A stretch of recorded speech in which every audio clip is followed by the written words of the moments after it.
Any viewer who has been keeping up with the streams lately has probably noticed that I've been doing a lot of Cuphead speedrunning lately. I typically run the Cuphead any percent category, where the goal is to just beat the game as fast as possible. But originally, I wanted to run Cuphead all achievements category, but that doesn't exist yet. So today I decided to take it upon myself to make my own Cuphead all achievements speedrun. And it's important to note this run was done on version 1.1.5 of the game, and this is not fully optimized. There's multiple moments in the run where I could have done this way faster.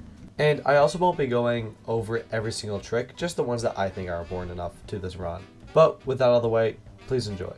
The speedrun starts actually not on the save file that we're going to be playing on. We join a different save file where I've already beaten the game, enter Hildeberg on expert mode, that's important, and immediately quit out and then join a fresh save file. Because this activates a glitch which gives us expert mode without having to beat the devil first. It will essentially save us having to do a whole other playthrough. We leave Elder Kettle's house and walk over to Mac the Apple. He gives us 3 coins, and then we enter Forest Follies where we will try and get 5 more coins. We run through the stage as fast as possible, and I try to time my jumps so I use them right at the end of the dash and then dash again, which is known as a dash cancel, to maximize my speed. With all 5 coins and Forest Follies finished, we actually get an achievement for completing the running gun without getting hit called Perfect Run. We stop at Pork Rinds to perform a trick called Shop Skip, and Shop Skip is basically when you buy a shot or charm and then leave the store at the same time, and then you spam A to buy another shot before the screen blacks out. If you were watching closely, you notice I bought the spread shot and the lobber shot. The lobber shot's kind of hard to see as we buy it as the screen blacks out, but I got it. We equip the shots while Pork Rind is talking to us and immediately enter the root pack. I'm not going to go over every single boss in the game unless they result in an achievement, but for the root pack we use a trick called double damage lobbers. This trick, in simple terms, works by shooting the lobber EX right next to the boss so it doesn't get hit by the projectile, it gets hit by the explosion and deals twice as much damage. There's a lot more to this trick than just that, but it'll overwhelm you guys if I get into it too much. After the root pack, we actually get 3 achievements, which are taking names for defeating a boss, ceramic strike for killing the boss with an EX, and put on a show for obtaining the S rank. Nothing too special happens on Ribby and Croaks. We just make sure to get at least an A rank on every single boss for an achievement later on.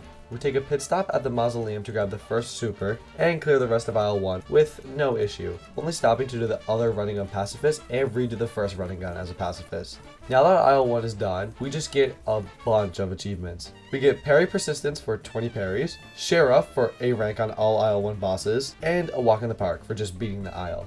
On aisle 2, we take down Baroness, walk around this shortcut for the cutting corners achievement, send Grim back to where he came from, picked up super 2, shot down Wally Warbles, which gave us parry performance for 100 total parries, P rank Funfair Fever, wish for Jimmy to stay dead, send Bebby back to the circus, and finally P rank Funhouse Frazzle. And we are now ready to move on to aisle 3. If going over aisle 2 felt really quick, that's because we didn't really do much in aisle 2, so we are going to slow it down a little bit on aisle 3 because there was a lot more to it. After defeating aisle 2, we get the boss achievement for completing all A ranks and a day at the fair for beating the aisle. Also, this feels like a good time to say we are so close to 1,000 subscribers, so I would love if you guys could just hit the subscribe button, and while you're down there, like the video.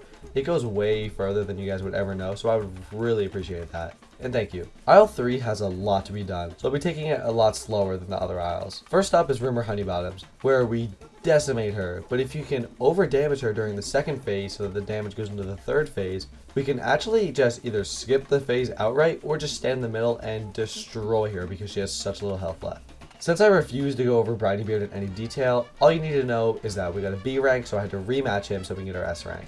The P rank on Perilous Players goes the same way as always. We get the third mausoleum, where we get 5 parries before touching the ground, and we get the third super for the achievement Bouncing Ball and Magician Lord.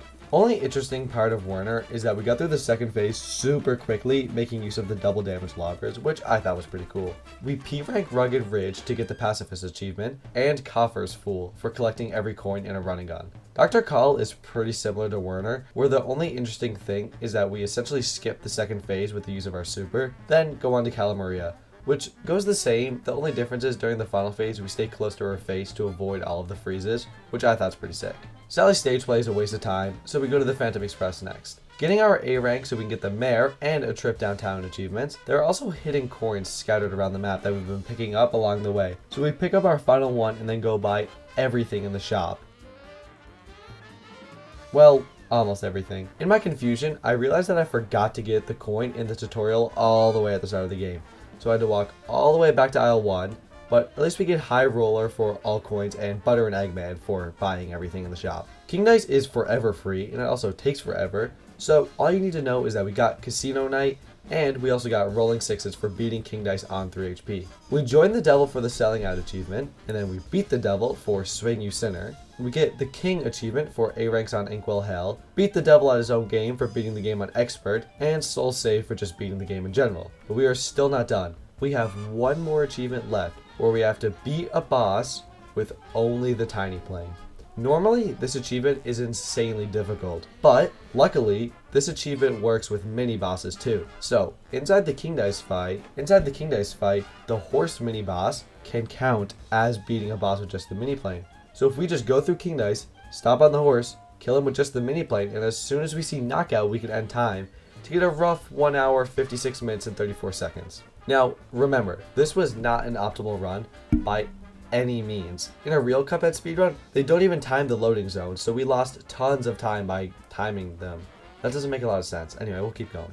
But I died multiple times throughout this run, quite a few wrong turns, and outright just missed achievements that I had to go back for. So I think it's definitely possible to get a sub 120, but it's for someone else to do, or maybe me for another day. Thank you again so much for watching, and I hope to see y'all next time.